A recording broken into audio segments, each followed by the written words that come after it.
absolutely devastating.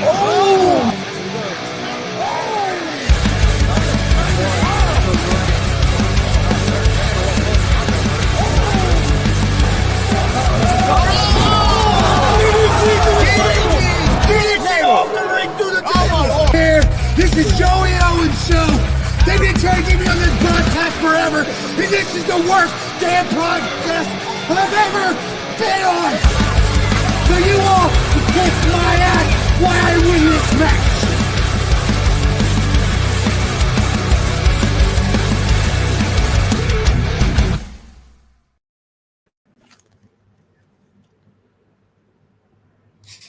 All right, what's happening, everybody? Welcome to Facer Hill Pro Wrestling Talk. I'm Chris Gonzalez, joined by Tony Gonzalez, Marcus Smine, and Justin Terrell. How's it going, guys? Doing pretty good. Not too bad. Not too bad.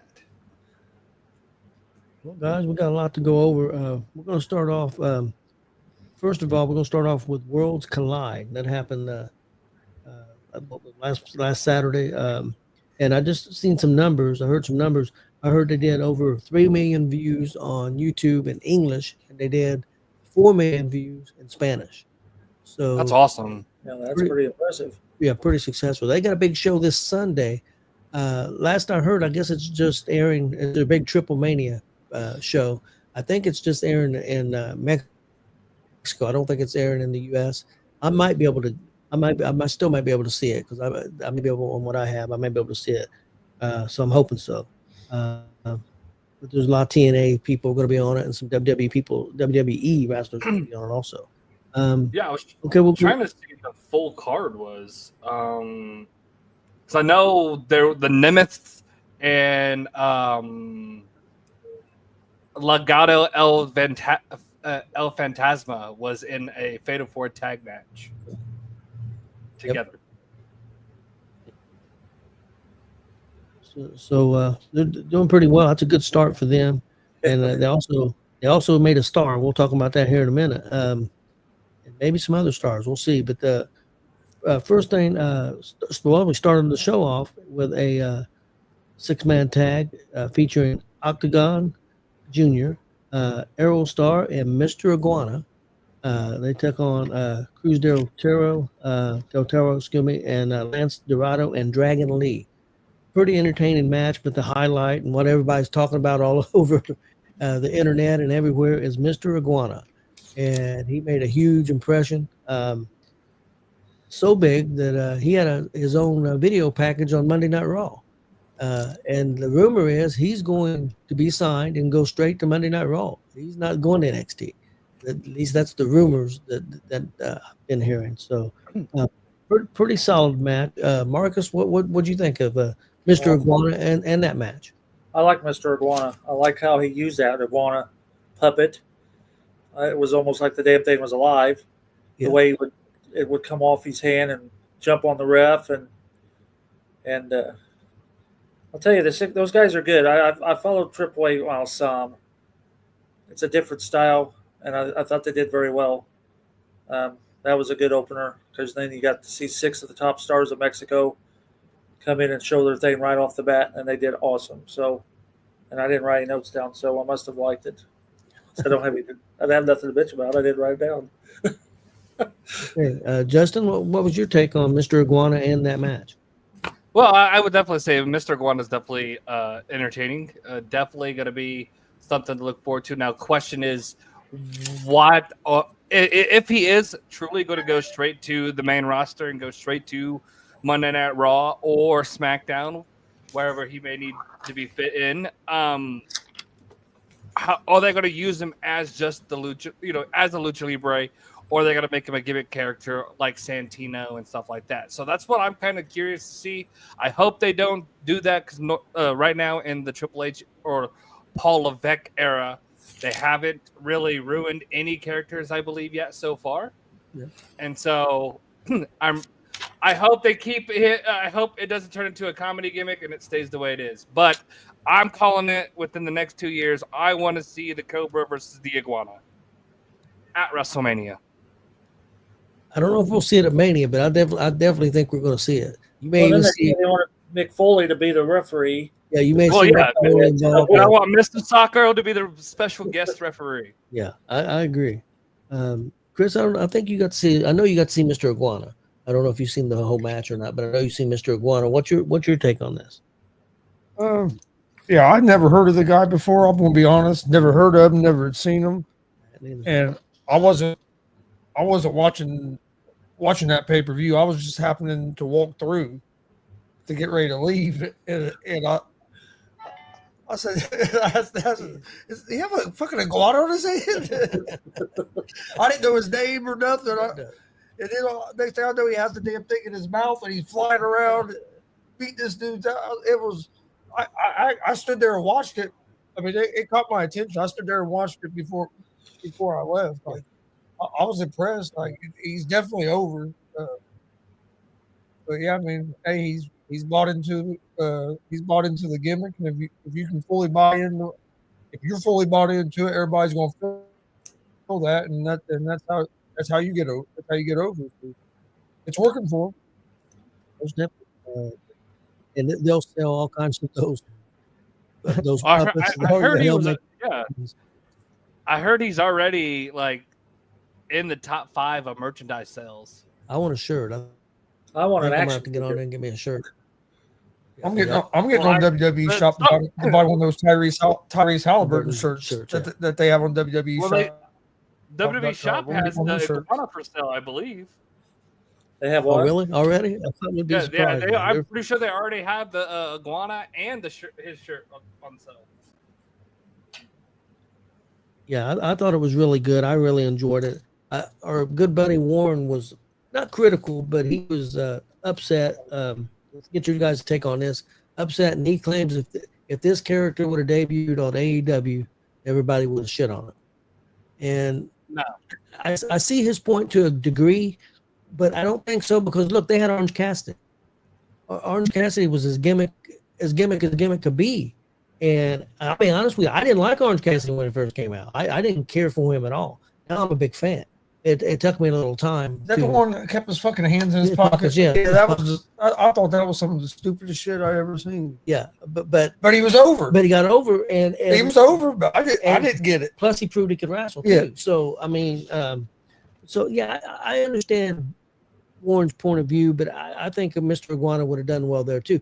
But Mr. Iguana would have suffered. I don't think AEW is near as good as marketing as what WWE is. I agree 100%. He'll be a much bigger star in WWE than ever could be in AEW. And I'm not trying to shit on AEW. I'm just being honest from a marketing standpoint. Well, AEW fans wouldn't want him over there anyway. AEW is all about wrestling, and it's not entertainment. Remember, Well, Yeah, they probably. if you want to see the best wrestling, you go watch AEW. According to everybody, WWE's just gimmicks and comedy and all that. So, yeah. So why would an AEW fan want him there anyway? it's true. Exactly. That's true. Yeah, Warren was a little upset, but and I don't think he disliked the character. No, I he don't liked the think character, but yeah, I think he was just fine. felt like if it was in AEW, it'd get criticized. But it goes both ways. It does. It ain't just people shitting on AEW. People It goes both ways. people shit on WWE too. So no matter what they do, so it goes both ways. I'll be honest. If he would have debuted on AEW, I probably never would have heard of the guy because You never unless I would have just got lucky and you were watching AEW and I saw him on there. But I mean, I don't watch none of the AEW stuff. And when I don't AEW either. first started, and you can ask that, when AEW first started, I was a big fan of it. I watched it. I was like, oh, I like this. 'Cause I was a big Jericho fan, and he was a big part of it. But then they went the other direction with it, and it got to me where it was not unwatchable. So I quit. Yeah. I quit watching back when it first came out. I was behind it and liked it, but then they started the guys they were pushing. They quit pushing them guys and started getting WWE and not doing nothing with them, and it got to a point where it got stale real quick for me, and I wasn't interested in it. Yeah, I agree. I don't disagree with that. I did hear something. Well, I'll hopefully I'll remember because I don't want to go off track here. I did hear something about some of the not been on the show and got some information why they're not been on the show. So and they got a big some big opportunities. I'll try to remember that. Next up, we had Legado del Fantasma. They beat Dr. Wagner Jr., Pagano, and Psycho Clown. I thought this was a solid match. I kind of like Psycho Clown too. I'd seen Dr. Wagner before. I had heard of Pagano. I never had seen Psycho Clown. That was a pretty interesting mask he's got. Marcus, what'd you think of the match? I don't think I remember much of it. Is that the Psycho Clown, the guy that has the tongue? Yeah. Was that the Money in the Bank in the audience? Yes. Yeah. Okay, that's all I remember. I Yes. don't remember a lot. I don't know if I seen that match or not because I had to You might have missed it. do that before the Money in the Bank came through. I don't think I watched that one. That was the third match. So yeah, you might have missed that because the women's match was second. That was the third match. I did. Yeah, I did. I didn't see it. Justin, what'd you think of that match?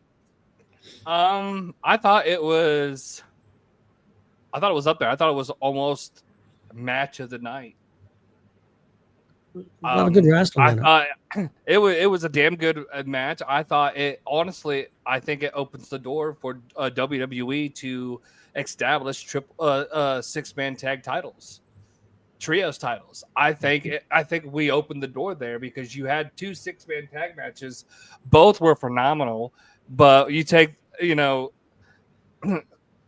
Santos Escobar, Garza and Hector, or I think it's Hector Carrillo or whatever. I can't remember what his name is. I know it's Angel Garza and somebody else. Yep. But you take El Fantasma. That was their first match competing together, and I thought it was a banger. I personally thought it was one of the best matches on the card. I thought it was very good. Plus, I thought the whole show was pretty solid. Chris, I don't think you've seen that match. Okay. Move on to the Fatal 4-Way for the NXT North American Championship. Ethan Page, the champ, defeated Javon Evans, Laredo Kid, and Ray Phoenix. Justin, I'll go to you first on this one. I felt like it was just a standard NXT match. I mean, I thought it got where it needed to be. It got Ethan Page over where it needed to be. Once again, he snuck out a win, but that's okay. That's the gimmick, that's his persona. And but I just felt like it was just a standard WWE NXT match. Marcus, what was your take on it? Well, I enjoyed the match myself. It showed a different side of Ethan Page, I thought. I got to give him kudos because you know how I hate that guy. He did very well. Yeah. I liked how he threw Phoenix down on top of Javon from the top rope, top turnbuckle. Of course, they went over the commentary table. Yep.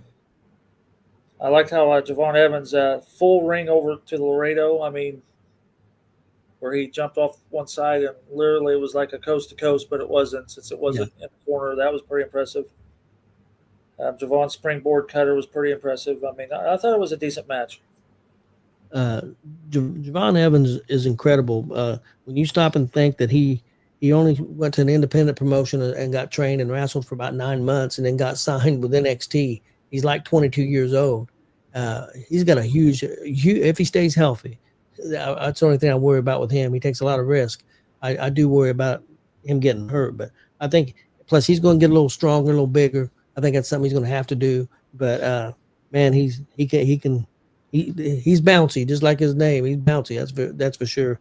I think Ethan Page is. I know he's on NXT, but to me, he's as good as heel as there is out there. He's an excellent heel. I agree. You piss me off, you do well. Yeah, he's an outstanding heel. Hey, I do know somebody else who's pissed you off before. So does that mean I done well? I have no comment.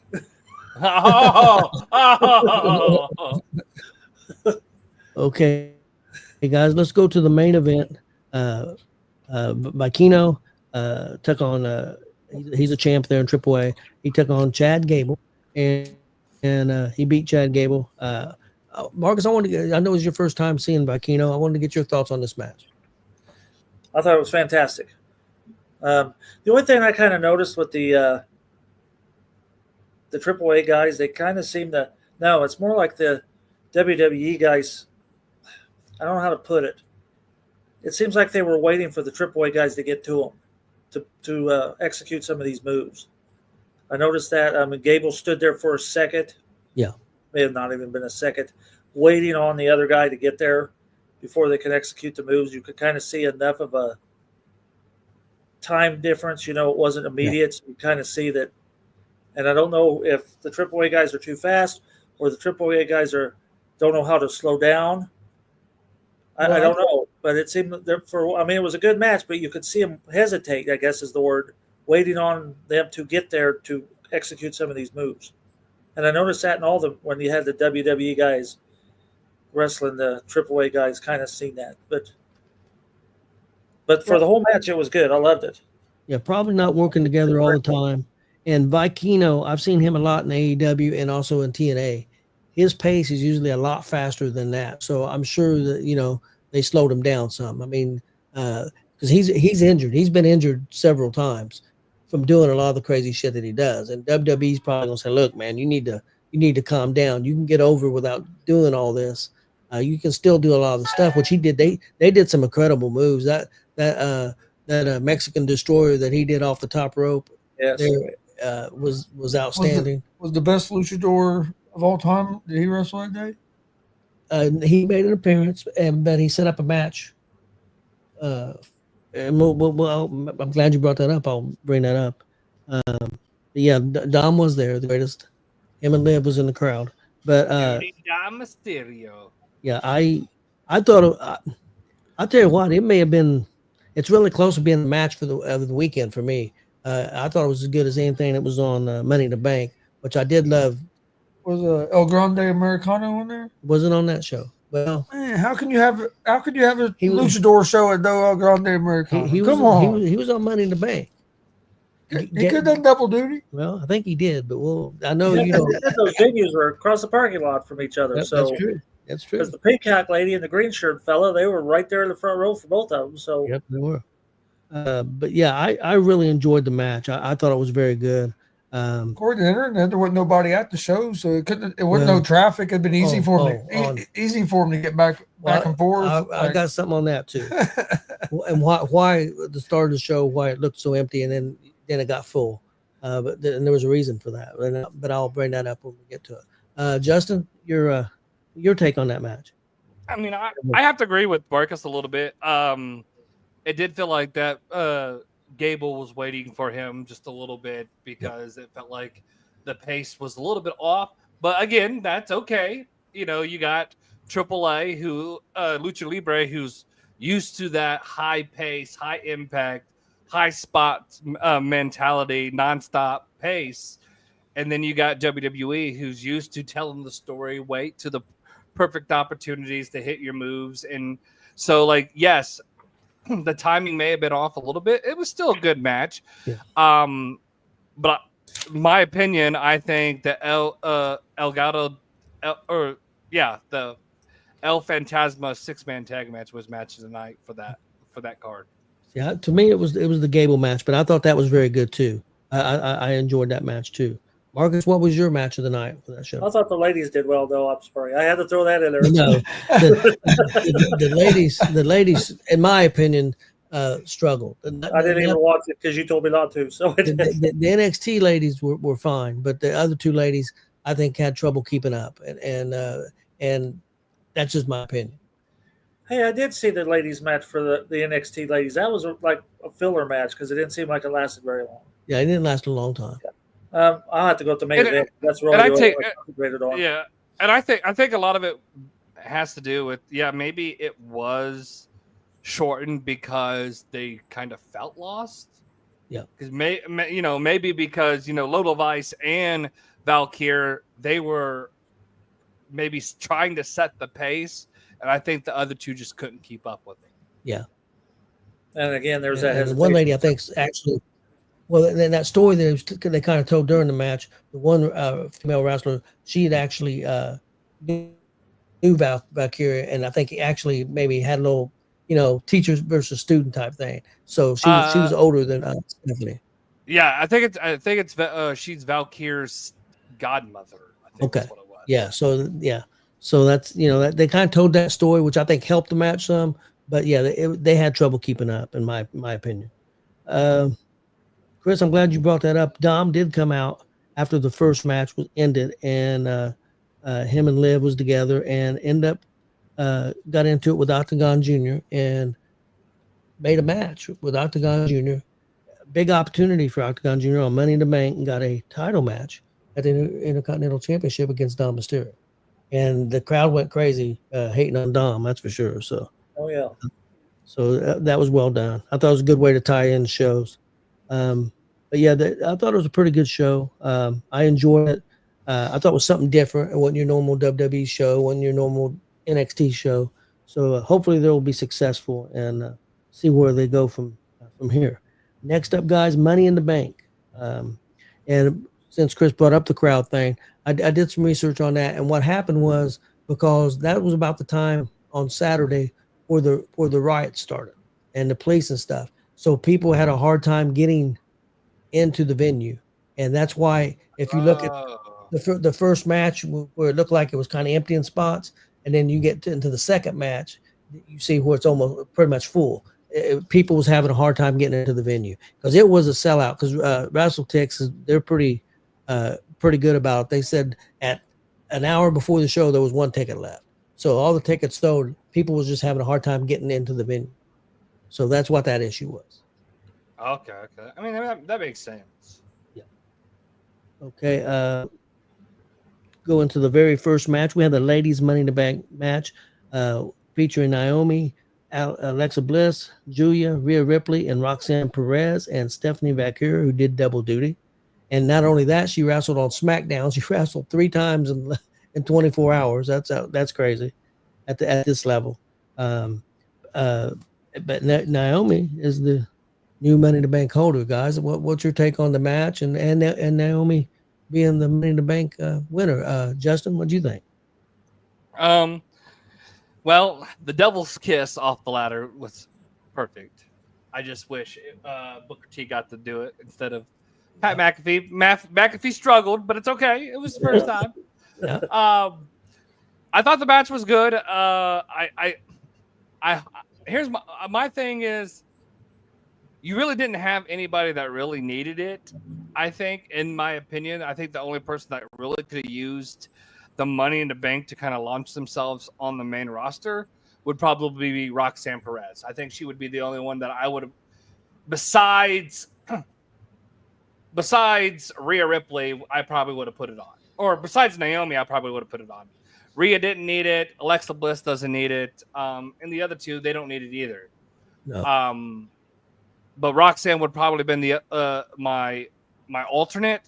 But I hope it doesn't lead to I love Naomi and I love the heel character, but I hope the story doesn't lead to her cashing in successfully. And the reason why I say that is because they came out and they said Money in the Bank, the women's Money in the Bank's 8 for 8. Yep. All right, it's time for somebody to end the streak. So my thing is, what if Naomi goes to cash? She goes to make the pin. Jade's music hits. Jade runs down, beats the shit out of her. We set it up for SummerSlam again. Yep.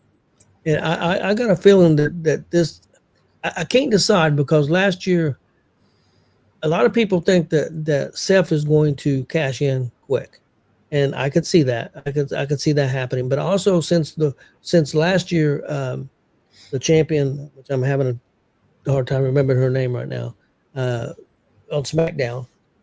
Tiffany Stratton. Tiffany Stratton, thank you. She held that briefcase for a long time before she cashed in. So I kind of think it would make more sense for Naomi to cash in quick, whether she's successful or not. And Seth Rollins hold that and tease for a while. So we'll see where they go with that. But I kind of thought Naomi was going to win. But I agree with you, and me and Marcus are talking. I thought the other person, I think Roxanne Perez would have been a perfect character because she's a really good heel, and she really would have carried that briefcase well. So I think that would have been really good with her with it. Like you said, Rhea didn't need it, Alexa didn't need it. Julia's not ready for it, and even though Stephanie's over, I don't know that it fits her character. At least not right now. Her carrying the briefcase. And that's why I said even Julia, like her character doesn't even need it. No. I think you put Julia and Valkyrie with the right people on the main roster, and they're right there with the main roster, anyways. Yeah, I agree. Marcus, what was your take on this match? Well, I didn't care that Naomi won it, especially since she didn't hardly do anything throughout the whole match and supposedly injured her knee twice, but yet found a way to climb a ladder pretty decently after that. But after what Justin says, I'd rather see her lose the cash in than to have Roxanne Perez win it and then lose the cash in. So maybe that's what they're doing. Maybe they took that's what they're thinking. I think for story, I think Naomi having it is really good. She ties in good with Tiffany Stratton. They've had issues. She's got issues with Jade Cargill. I mean, who knows? I mean, I think it was good for storyline. I thought that she was the right pick. But even though I could have seen Roxanne too. And the ladies use those ladders very well. I give them that. They did some interesting things with those ladders, and I like where they piled through them all down on Rhea. Only the fact that Rhea come back pissed as hell. Yeah, I thought Rhea looked really great. Don't talk about mommy mania like that, okay? Yeah. No, I like Rhea. I'm a fan of Rhea. I just thought it kind of reminded me of ECW. Yeah, the whole pile of ladders, and then she come flying out of there like pissed as hell, like a Tommy Dreamer would have been. But I seen some criticism. Some people said they didn't do enough spots. I thought what they did. I think that if people don't half die, then people are upset. I mean, it don't have to be. I thought they did a good job with the storytelling. Then somebody bitch, well, had that one screw up where they couldn't get the ladder to close. That's going to happen sometimes. I mean, the ladder hung up on them. I mean, what the hell? I mean, people. I hate the term botch. I mean, I know it's pretty popular now, but not everything's going to go perfect all the time. Did you see that little skit where supposedly Naomi opened the briefcase and it had like a Rambo knife in it and a Jey Uso action figure and some like ring tape and it's full of shit. I didn't see that. Funny. There was no contract in it, but it had a bunch of crap in it. Okay. But the Jey Uso action figure is what kind of killed me because they were just sitting in the middle of it. But. Okay. Chris, what you? I don't think you've seen the match. What do you think about Naomi being the winner? I mean, I kind of agree with you guys. It didn't surprise me that she was the winner, but I didn't see the match. What was I watching Saturday? Well, you left. There was a lot of stuff. Well, you went and played cards, didn't you? Was that Friday night? That was Friday night. I don't know what the hell you done. I don't remember. It's hard to tell what you were UFC. doing. UFC was on later that night. But It there was was an early UFC. two. Might have been. Who knows? I don't remember. Yeah. I think you played some frisbee golf. I think you played frisbee golf, then you went and did UFC, I think. Next up, guys, we had Dominic Mysterio, Intercontinental Champion, defending his belt against Octagon Jr. I like the fact that Octagon Jr. Get this opportunity. Probably a dream come through for him. I think he's got some potential. I did have a little bit of criticism. I thought the match should have been longer. It was under 5 minutes, just at 5 minutes. I thought it didn't have to be 12 minutes, but I would have preferred 7 or 8 minutes. That would be my only criticism of the match. I thought it was fine. I thought Octagon looked good. I thought Dominic looks great. He can work a crowd. That would be my only criticism. Marcus, what's your take? Well, what I got to see of it, because that's where I lost the feed. It took me 10 minutes to get it back up. And by the time it come on, they were on to the next match. What I seen, I thought was very well done. I mean, Liv Roy presented herself well also. Dom tied his mask to the rope, and she's over there grinning at him. And I liked how Dom was taunting the AAA guys. And But then again, you had another one where Dom was waiting on the AAA guy to get there to execute the move. I really noticed it in that match. Yeah. Okay. For what little I've seen of it, but I thought it was decent for what, like I said, what I seen. I didn't see the pin. When I come back, it was already over. But Yeah, it wasn't bad at all. I just wish it would have been a little longer. Justin, what was your take? Yeah, I agree. 7 to 8 would have been sufficient and solid.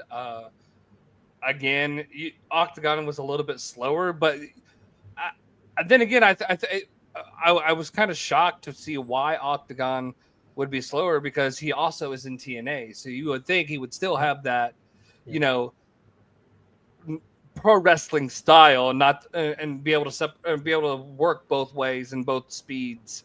So to me, I was a little shocked on that, but I thought the match was what we needed, a quick, a little 5-minute match to kind of tie in both, just a little filler to kind of separate everything, especially now knowing what went on with the empty arena.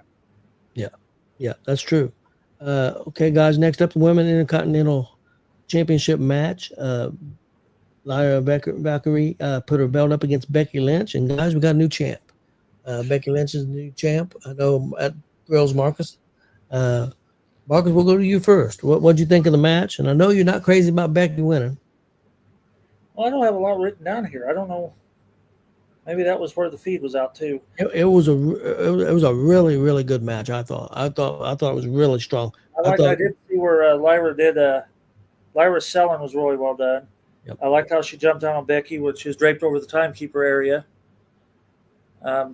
Did Becky look better than what she had been? Becky looked really good. I didn't think she'd looked real great since she'd been back. That's and the best. That's all I had. I don't know. I must not have That's the seen it. best.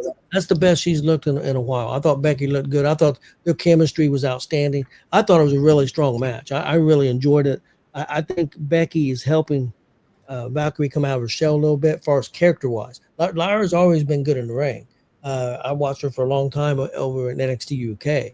And so, I mean, I know she's got the chops in the ring, but I think Becky's helping her. I really do. And we'll see where it goes from here. But Justin, what was your take?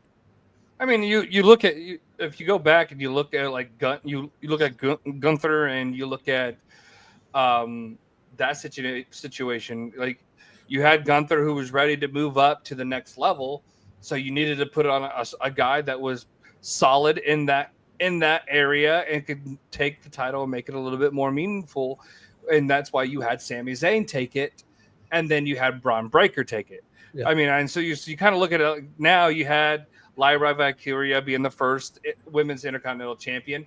Now, who do you take it from her? Well, the person that I thought should have taken it from her, you released her. I thought Dakota Kai should have been next in line. Yeah. I mean, they were putting up on banger matches, but then you released Dakota Kai, so the next person that you could possibly put in the slot would have to be Becky Lynch, unless you bring one of the newer girls like Stephanie Valkyrie in and you put the title on them. But Valkyrie's not ready for that after just debuting on the roster, main roster. So I think Becky Lynch holding it allows Lyra Valkyria to go up to the next level and challenge for the Women's World Championship. That could be. That's a good point. But I really enjoyed that match. Chris, what do you think about Becky winning that match? It surprised me, because I figured Valkyrie would keep it, but so I mean, yeah, it surprised me. Like I said, I didn't see the match, but that's why I asked about Becky, because I hadn't been real impressed with her since she'd been back. Yeah. So that's good to hear that she looked better. Well, I think Becky's baby, I don't know if it'll be a first title defense, but I think they got Evolution coming up, women's pay-per-view, and Bayley on Monday Night Raw attacked. Of course, she came out and attacked her, so I think that's setting that up. A big match between them two, because they came up together in NXT.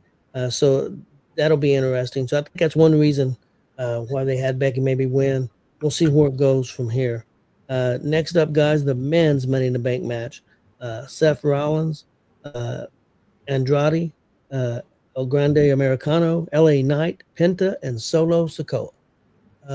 Justin, what was your take on it? With Seth Rollins is the new Money in the Bank holder. What was your take on this match? I thought it was the best match of the night. I thought it was everything that we needed in the match. I personally wished once we had Braun Breaker and what's his name? I think it was Bronson Reed come out, and then we had Batu and I call him Jeff Cobb, but it's JC Mateo. Yeah, Jeff Cobb. Yep. You had Batu and Mateo come out, hoping that we would have got the Roman Reigns return there. Like that would have been epic to have the three stables of the bloodline be right there. The three stables of the WWE right there, basically saying, "Hey, let's go to war." Yeah. I thought that would have been cool. But we got what we wanted. We got what we needed. I think the only person that I would have put the Money in the Bank briefcase on would have been LA Knight. Like I think LA Knight would have should have got it, other than Seth. And honestly, I'm hoping that we do something for the first time that we haven't done in WWE history. And I hope that we have two unsuccessful cash-ins. I don't think Seth needs the world title. So I think he should go for a cash-in, and Roman should cost him, just like I think Jade should cost Naomi, and we have two unsuccessul cash-ins for the first time in WWE history.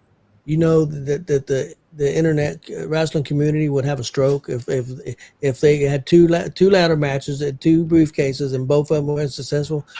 They would say, "Why in the fuck did you even have a ladder match if you go have somebody?" They would go berserk, and it'd be great. I know they would. I agree with you, but they would have a stroke. They would have a stroke. That'd be the best reason to do it. Be the best reason to do it. Yeah. Well, what's that one guy called them? The Cheeto sexuals. I watched this one podcast and them Cheeto sexuals are gonna have a heart attack. I knew it was going down. He went crazy. I really enjoyed the match. It was a tie for me between it and the main event. My favorite match. I might go with the main event because of the Ron Killings thing, which we'll get to in a minute. But I love Solo Sikoa's characters changing. And he did that on SmackDown. I like that his character is changing. I think he's even going a little bit more into comedy and stuff. I really enjoyed him. The only other guy I think it would have been funny, and I think it would have been awesome if El Grande Americano would have won the briefcase. I think that would have been pretty awesome. So I would like to see him pull the trigger on that. But I think the crowd would have went crazy where it was at if Penta would have won. So there was a lot of options. Seth Rollins made a lot of sense because storyline. I mean, it makes a lot of sense. Does he need it? No, he don't. But I don't disagree with a lot of people saying he don't need it, but because he really don't. Marcus, what was your take on this match? Well, I thought the match was good, but I thought the commentary was very funny as well. If you sit there, they talked about Gable throughout that whole damn match. And just listening to those guys, it's like they were talking about, well, they know that's Americano and Gable because the nipples are the same. But they said, well, how do you know what Gable's nipples look like? And the patch, that's not a metal plate. It was Pat McAfee, Wade Barrett. Wade Barrett was the one that said he knew it wasn't him because his nipples ain't the same. And they wanted to know how the hell he knew what his nipples looked like. So they kind of got into it. It was pretty good. Yeah, go ahead and reference the Wikipedia page. I mean, that's Gable. That metal plate is not a metal plate. It's a thing to help eczema. It's like that's what it said. I'm dying. I am dying. That's what Wade Barrett says. It's for eczema. But yeah. Some interesting stuff. We see different types of moves on these ladders, like the ankle lock on the ladder where the guys see, I don't have my players. I'm just getting it in my head. Yep. Hanging down. That thing that Gable did with those ladders, how he run up the one on the outside, rode the other one over to the main ladder. I thought that was very well done. I also thought it was funny how they had the the fireball ladder And the Yep. promo about the fireball ladder, that Yep. was humorous.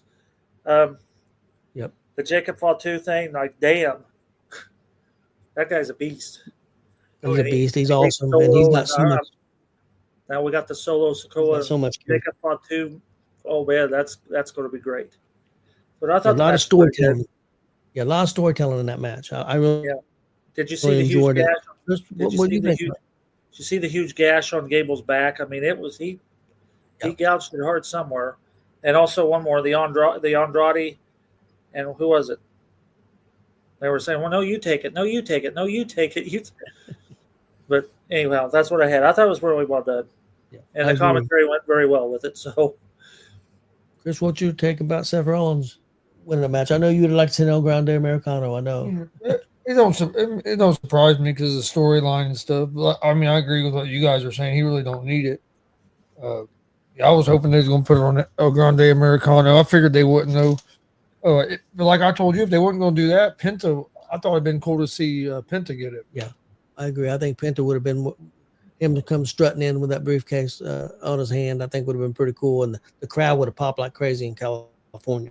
But okay, guys, let's move on to the main event. Cody Rhodes and Jey Uso beat John Cena and Logan Paul, and we had a big return. And we'll get you guys' take on that. We got R-Truth, or now Ron Killings, coming back. We'll get your take on that. And do you think it was a work, or do you think that the fans really played a part on him coming back? We'll go to you first, Justin.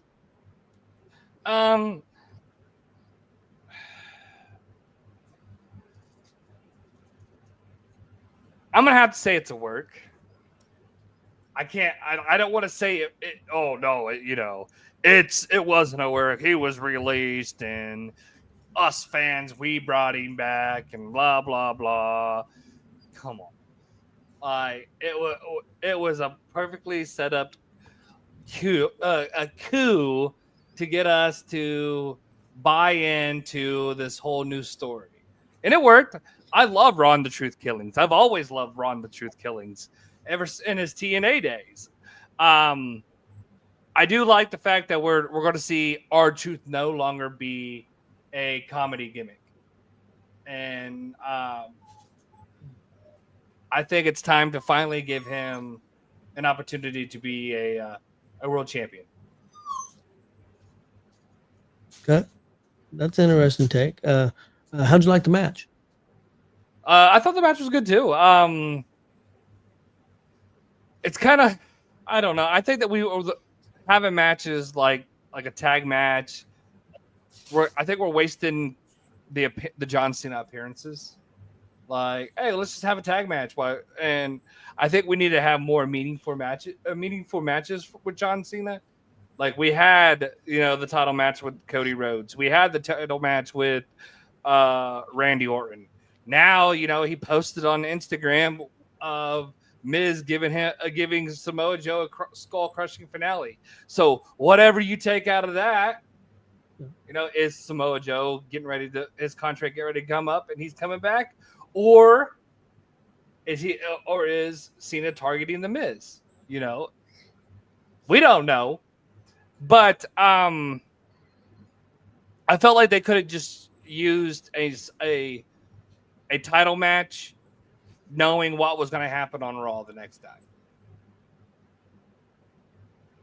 Yeah, I can see that. I see your take on that. I really don't disagree with you. The tag match.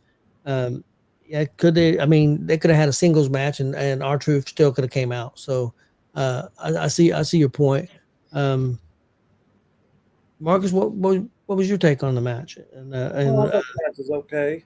I think it was a work. I think it was a well-played work. Come on, they release people every year, and every year people bitch and complain and gripe and want them back. They've never done it before, so why now? Yeah. That was the best thing. I think it was a work, and it was very well played. Now I knew when R-Truth came through the audience and Spirit team, I didn't know it was R-Truth, and it was a black guy because his shirt lifted up a little bit. Yeah. I had no idea it was R-Truth. I thought it was very well played. I liked how Logan and John Cena got into it. Well, I'm trying to help you. I don't need help. I thought that was funny. Cody Rhodes power slam or moon. What did I write down here? Cody Rhodes power slam somebody. It was beautiful, and Logan Paul's moonsault was very well. Yeah. That's it. That Oh, moonsault. That guy man. is damn good at flying. He's the Michael Jordan. I mean, like That moonsault, that moonsault hurt me.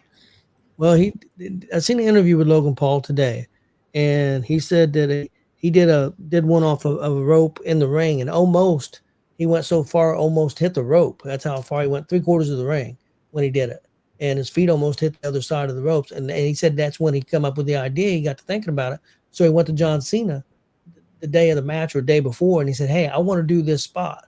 And John Cena said, "No, you're not doing that spot because you ain't gonna be able to make it. You're not going to land that." He said, "I can land that. I know I can." And John Cena said, "No, you cannot." So they talked to Triple H and stuff, and he said, "Okay, just hit it."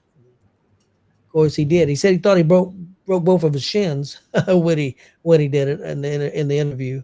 But yeah, it was outstanding. I really loved the match. I thought it was pretty old school, pretty slow paced, which I like. I don't want to see all high flying and all crazy stuff all the time. I'd like to see the old school sometimes. Of course, I'm old as dirt, so it kind of suits me a little bit more of the style of wrestling I like. But I really enjoyed it. I had no idea R-Truth was going to be there. I thought he was gone. He technically wasn't released. His contract was up, and they wasn't going to renew it. Who knows? I think it's funny because the guy that runs Fightful did a special episode of his show that he does on YouTube, laying out all the proof of him knowing that the fans was one that got him back, and it wasn't a work, even though they're trying to make it a work. And he laid this all out, but it all goes by one thing: what somebody told him. He has no proof. What I mean, oh well, this guy backstage told me. Who? Name his name. See that's my problem. And then everybody's mad at Triple H because in the press conference, he never said that it was a work or wasn't a work. He had the question. Was R-Truth released? Was this part of the show and everything? And he asked him, did he enjoy the show? And the guy said yeah, and he said it's all part of the show. And then he smiled, had a big old smirk, shit-eating grin on his face in the press conference. So he really didn't answer the question. So I mean, you know, what makes them think that they can't play the media? I mean, they could put people up and say, hey, tell them this, tell them this, tell them that. You know. So who knows for sure, but I believe it was a work. I mean, they already had the Ron Killings t-shirts. They already had stuff set up. Yeah, I thought it was a good show. I really enjoyed it. Was it the best wrestling show I've ever seen? No, but it had a lot of storylines in it, and that's what I like. So I really enjoyed the show. What grade would you give the show, Justin? I'd give it an A. I'd give it an A. I couldn't quite get to an A. It was close for me. I give it a B plus. Marcus? Yeah, I give it a B plus too. Okay. Chris, what's your take on? Do you think this was a work, or do you R-Truth? Or I think it was a work, and I think it was a perfect way for them to. I think they done it perfect, and I think it was a perfect way to change his character, like to go to the Ron Killings. I think whoever came up with the idea, it was a great idea, and I think I agree with Marcus. I think they performed well. It came out good, and they done the way they done it.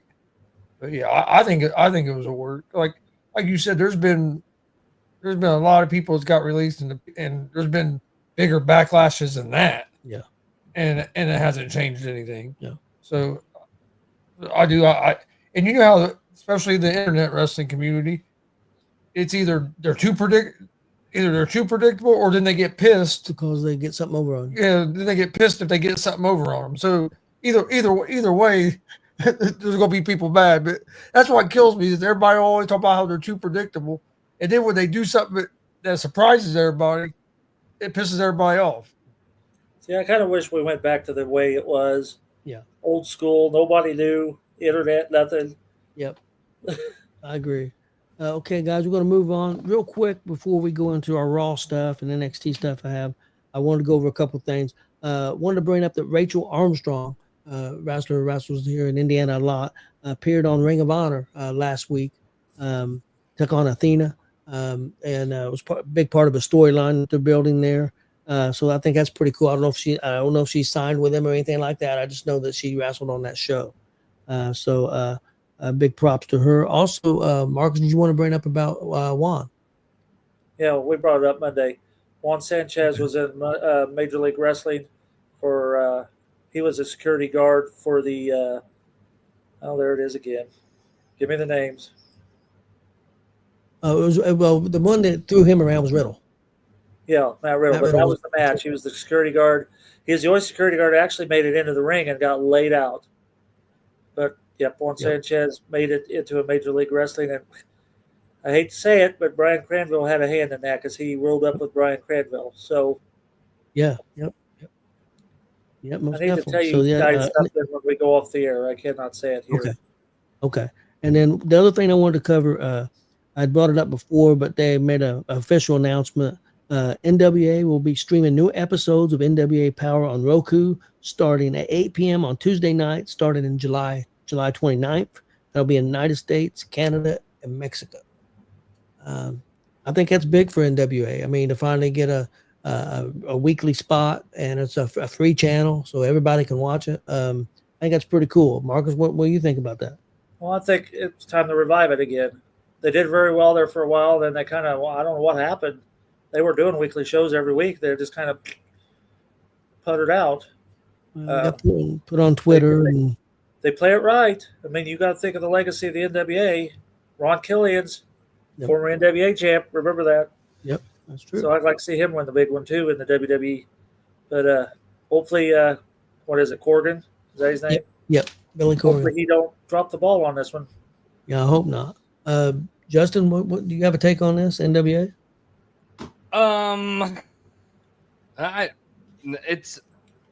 It'll be interesting to see. I think it'll be a new look, be able to get to watch them. I haven't really followed much of them, but I do want to take a little bit of time off and dodge and bring up. I don't know if you guys know of the pro wrestler Joey Lynch.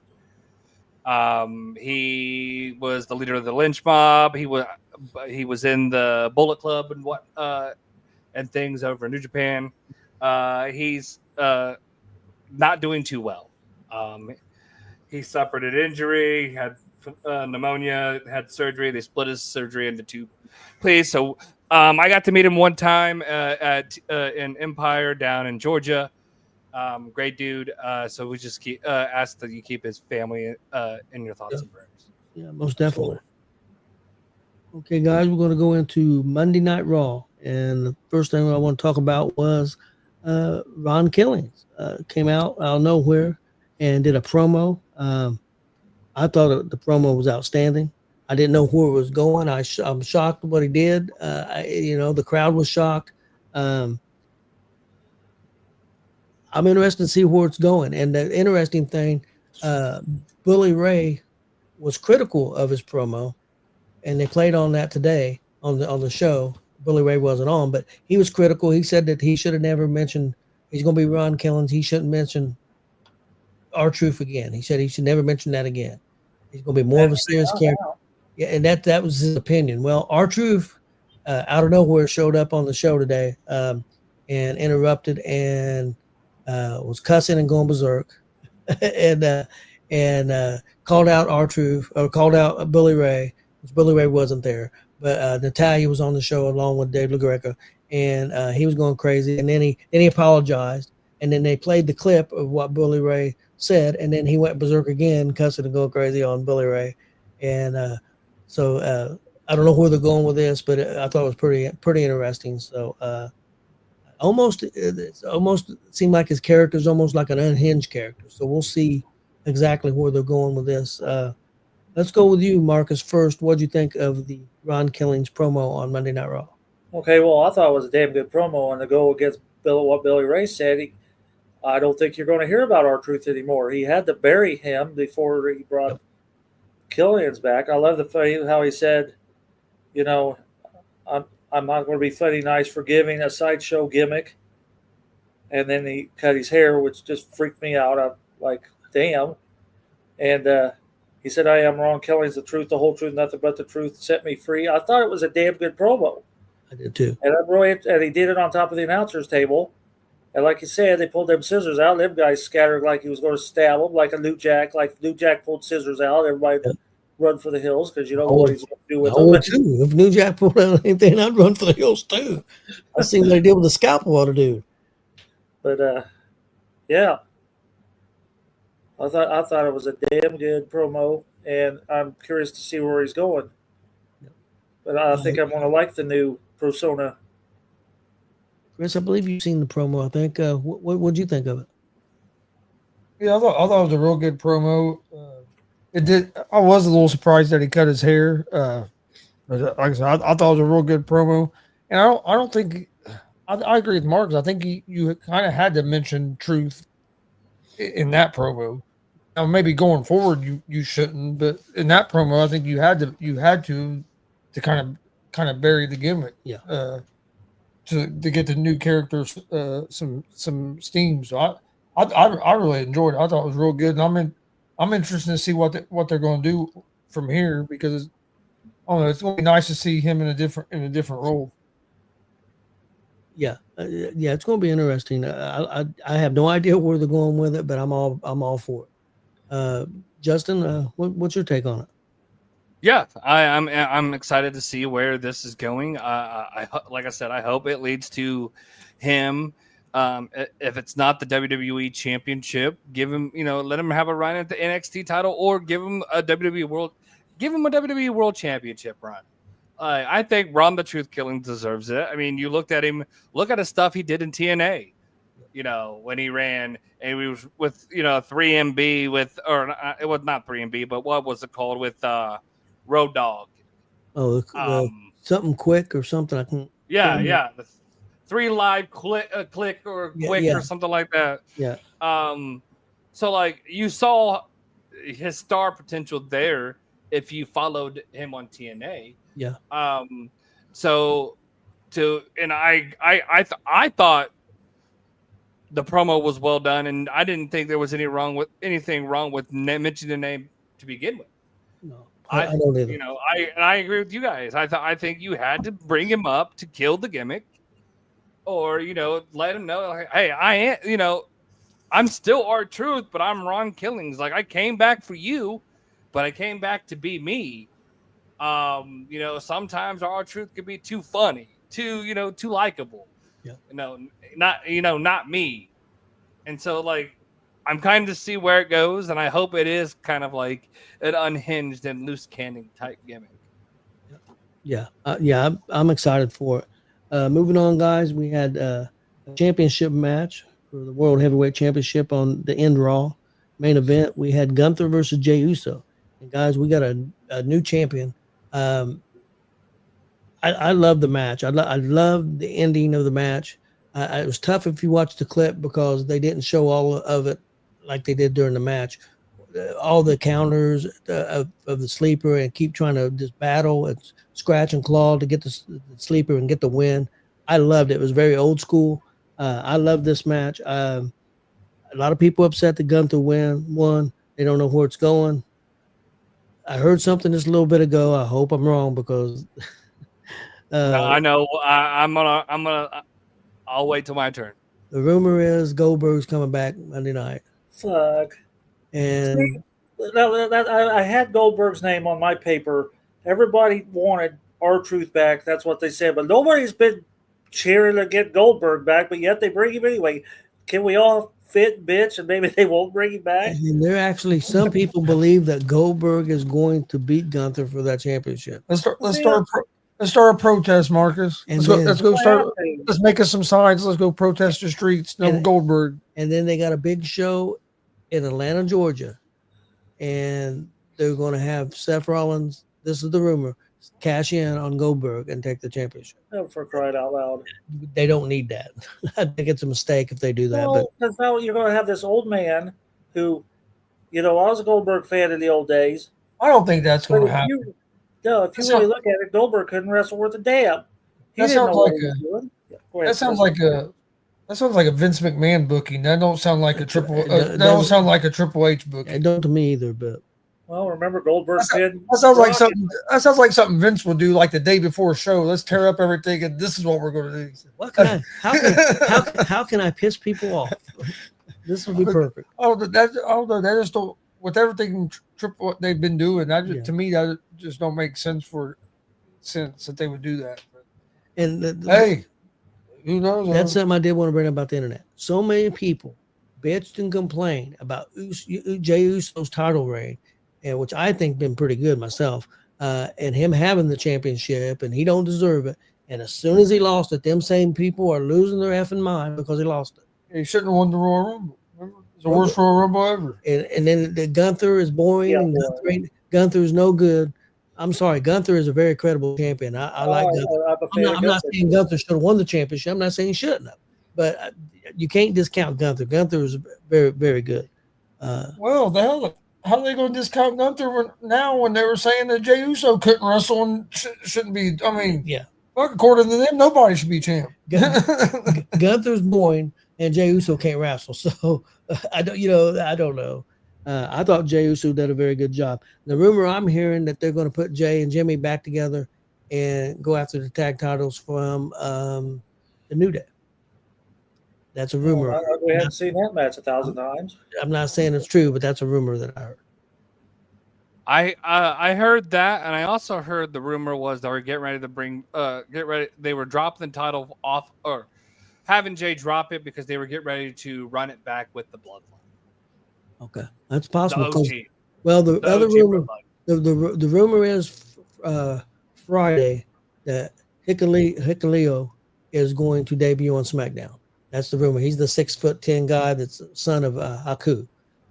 He's the brother of Tama Tonga and Tongalua. Yes. So that's the rumor that he's going to make a debut. So we'll see from there.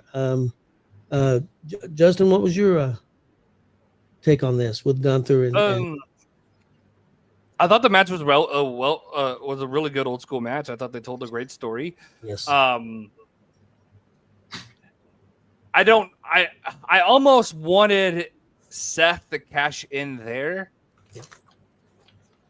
and take it from Jey after Jey getting beat up by Gunther because Gunther got beat again. Like, I would almost rather have seen that than Gunther taking it back, because now you're in the situation like, okay, Gunther has the title now. Well, who's going to take it? Like, is Seth going to cash it on Gunther? That doesn't make sense at all. Well, so who would be next? Who would be next in line to take it from Gunther? Are you going to move it? Are you going to move Cody back over? Here's what I think is going to happen, guys. I think finally, Sami Zayn, he's going to win. He's going to win the Royal Rumble, or not the Royal Rumble, the King of the Ring tournament, which would give him a shot at the title against Gunther at SummerSlam. I think Sami beats Gunther, and then Seth Rollins comes out and cashes in on Sami, and that fits together because Sami and Seth is feuding right now. That's what I think is going to happen. I can see that too.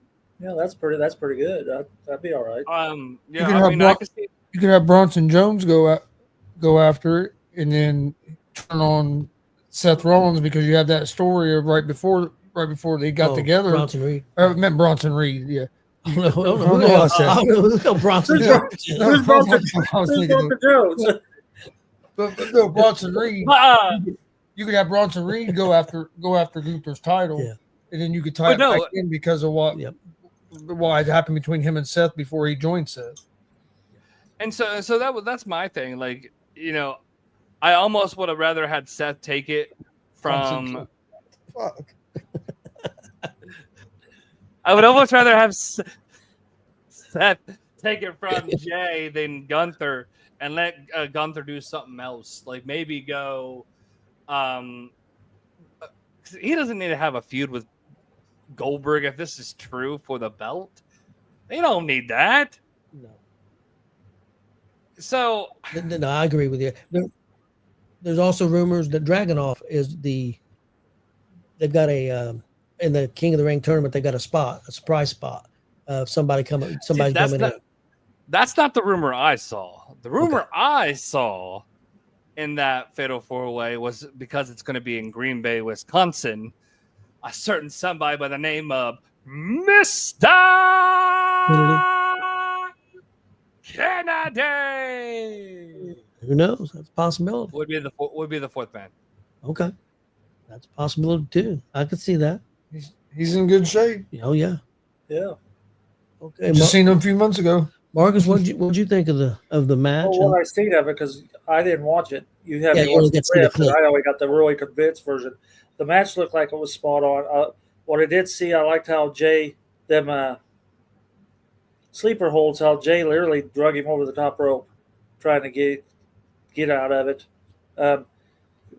Jay did a few more spears than I cared for, and some of them didn't look like spears to me. They looked more like. I was getting ready to say he needs to maybe find a different move and quit doing the spear because Well, some of those weren't even spears. I thought they looked more like. that's what I'm saying. I don't know what the hell you Yeah. call them. They were half-assed attempts at it. Yeah, and Gunther looked really shocked that he won it. Are you going to the after the thing with his son, or do we go to? Oh, yeah, go ahead. You can go ahead and bring it up. Oh, and then afterwards they did that day with his son. I thought was very good. He did give Gunther kudos. Yep. You know, he said, "Hey, I did lose, but Gunther is a good guy." I thought it was very funny how he's telling the kids, "Thank your parents for being here. Parents, thank your kids, whatever." I thought it was funny. Told them to wash their ass before they went to bed. I was humored by that. Yeah, he did. He told And then them- turned to his son and said, he said, "Did you brush your teeth?" I thought it'd been funnier if it said, "Did you wash your ass?" But anyway, Yeah. but I thought it was a good sportsman. I thought it was a good little promo afterwards too. If you want to call it a promo, it's more like a heart-to-heart type thing. But Yeah. It's going to be interesting to see where they go with all this, guys. Chris, you got to see it, right? hey, can I say something real quick? Yeah, go ahead. Wayne Silver, what's it like? Wayne Silver is in the chat. Now refereeing one of the micro groups. Are you having a good time? Where are you at right now? Yeah, he's doing that on. He's doing that now. Yeah, traveling around. Chris? Did you see the Gunther and the Jay Uso? Yeah, we were just talking. Okay, did you give your thoughts on it? Okay. Okay, we got one more thing, guys. NXT Obafemi versus Jasper Troy for the NXT Heavyweight Championship. The show started with Jasper Troy attacking Obafemi and putting him through a windshield. So Obafemi, I thought did a really good job of playing hurt and stuff, being hurt and everything. I thought it was a pretty interesting match. Marcus, I want to go you first because I know you watched LFG. What did you think of the match? What did you think of Jasper Troy? How do you think he did? And go ahead. Well, first thing I'm laughing is because I watched it on YouTube, and I don't know if you ever watch shit on YouTube, but sometimes the damn ads really piss me off. Oh yeah. Well, every ad was drink beer. They advertised like 4 or 5 beers. Every one of them drinks Was it beer. Real American beer? Well, that was one of them. But anyhow, I thought Jasper did a damn good job. I thought he had it. I mean, he was manhandling Oba. He was stronger than Oba, it appeared at times. I mean, he was picking the guy up. In fact, Jasper is a little bigger than Oba if you look at the weight. It's not much. It's only like 10 pounds, but he manhandled him. And I thought that. I told Kelly because I said, well, he's manhandling him. And then they said that in commentary. But then Oba ended up pulling it off at the end. But I think Oba, I really thought he was going to lose it. And I think Booker T, the way Booker T was commentating, he thought he was going to lose it too. Do you think the rope break was planned or was it? Okay, now let me ask you about that. They broke the middle rope, and then they fixed the middle rope during the match. Now, who in the hell ever pulled that off? I've seen many rope breaks in my time. They went but it takes forever to get those sub-bitches put back. Justin, am I right? They went to a commercial break and come back, and that rope was back on. Because normally when you break a rope, you break hardware. You got to go find hardware to replace the hardware. They had it back up. So well, I mean, if you been to a WWE live event and you watch, they change the canvas after every match, so they have all the springs and ring, the screws and bolts. They can repair that within 3 minutes. months. Okay, so their pit crew's pretty good then, I guess. Oh yeah, It's been years since I've been to a WWE. I knew when they were Yeah, doing running the yeah, they Sunday changed- show, Monday show, and the shotgun show. They were running. Yeah, I remember that. But Yeah, they changed the canvas after every match. Do you think it was planned, Marcus, or do you think it was? I kind of think it was. I don't think it was planned. I mean, I don't know the way he hit the middle. That's why I took it too. Yeah, Oba hit it pretty solid. I really just think it just Yeah, popped off. was hard enough that the turnbuckle hook just kind of slipped over the top of the thing there. But Yeah, the guy didn't look like he'd just been. Now he'd been with. That's one thing that people got to understand. Even though he was on LFG, he signed with a company like late 22 or 23, one of the two. I think 22. So he'd been there for a while. So he's been with a company for a while, just not been really used. Been training, probably wasn't ready. So I think they had big plans for him, regardless. Either way, I thought Jasper Troy looked very good. Looked like a very menacing big man, and so I thought it was a pretty solid match, especially with Troy. I think it's his first match he's had on NXT. Definitely one of the first 2 or 3. Justin, what do you think? Can anybody go check on that ref and see if he still has a job today? Yeah, Because he effed up that match.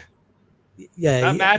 That match was so damn good until Obafemi hit his finisher, and he counted 1, 2, and called a kick out. Called a kick out that Jasper Troyer did not kick out of. No, never moved. He was pinned. Never moved. He was pinned 1, 2, 3, and it forced Obafemi to pick him back up and give another one. Yep. I'm going to go back and watch It that. made both. I thought it ruined the whole match, to my opinion. Okay. I thought they both battled, and I thought personally whoever hit their finisher first should have been the winner. I don't think it warranted Obafemi to hit the what's it called, something from South of Heaven or whatever it's called. Yeah. I don't think he needed to hit it twice. Well, I wouldn't have had a problem if he would have actually kicked out, but he like you said, he did kick out. Yeah, even if he would have actually kicked out, that'd have been different. Yeah. Was he Then supposed you to? can. I don't know. Was it his fault or was it the ref's fault? I don't know. My guess is he was supposed to kick out and didn't, but the ref should go ahead and hit it. Well, I don't know. But you would think. Oh, so the ref didn't finish the count? No, he stopped the count. Oh, No, I mean it was plain as day. He stopped the count and called 2. Like He said the camera was right on it. Okay. Yes. I mean, it went 1, 2, nope, 2. Like And the crowd was stunned. So the wrestler was probably supposed to kick out. It didn't. And then the referee, instead of just going ahead and calling the pin, Yeah. tried to correct it and made it worse. Because if it had been Vince would have been there, he probably got fired because Vince said if the dude don't kick out, the dude don't come in the ring when he's supposed to, you count him out, you count the pin, and then they'll be in trouble. Not the referee's supposed to do the job. That was Vince's viewpoint. But yeah, I thought it was a good match. I thought it was a really good big man match. And the thing I like is, Oba is now leading matches.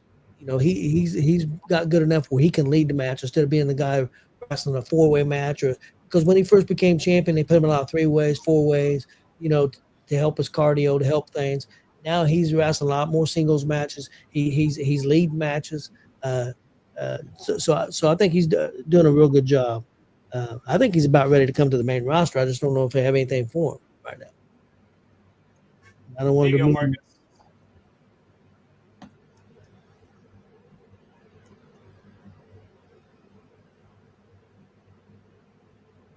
Oh, okay. Yeah, that looked shitty. Yeah, he never kicked out.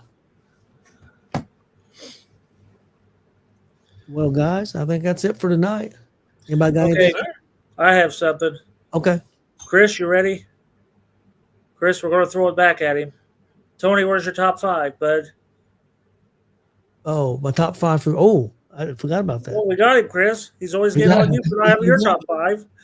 You got me. I'll do it next week. I forgot about my top 5. That's all I had. Ron Killings. I'll give him all 5 positions. Yeah, but it's supposed to be last month's, bud. Okay.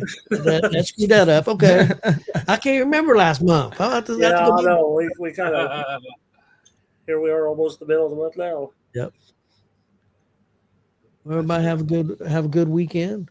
Support right. independent pro wrestling and watch a lot of Yeah. good pro wrestling. Frankfurt. Sounds good. We got one in Frankfurt this weekend. Yeah, and got one in Illinois. Yep, going to hit that one too. I don't know if we're going to the Deb yet. That's up to Kelly. We got a really busy 2 days, Saturday and Sunday. We may not go tomorrow night. Oh, suck it up, Marcus. Hey, I'm fine, but she's the driver. Marcus gonna get himself in trouble. That's the driver off. Don't want to get caned. If Marcus comes up missing, we know why. Yep. Somewhere between here and Illinois. He'll have knots on his head. Cane shots. Thanks for joining us. Please hit that subscribe button on YouTube at Gonzo Sports Room. Like and follow Facebook, Twitch, X, Instagram, all at Gonzo Sports Room as well. And we'll see you guys next Thursday.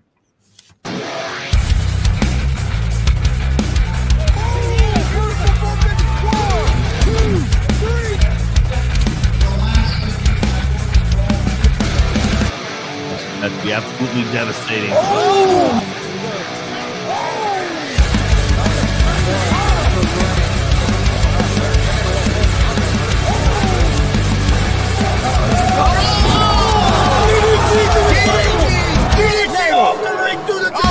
Here, this is Joey Owens show. They've been trying to get me on this broadcast forever, and this is the worst damn broadcast I've ever been on. So you all can kiss my ass while I win this match.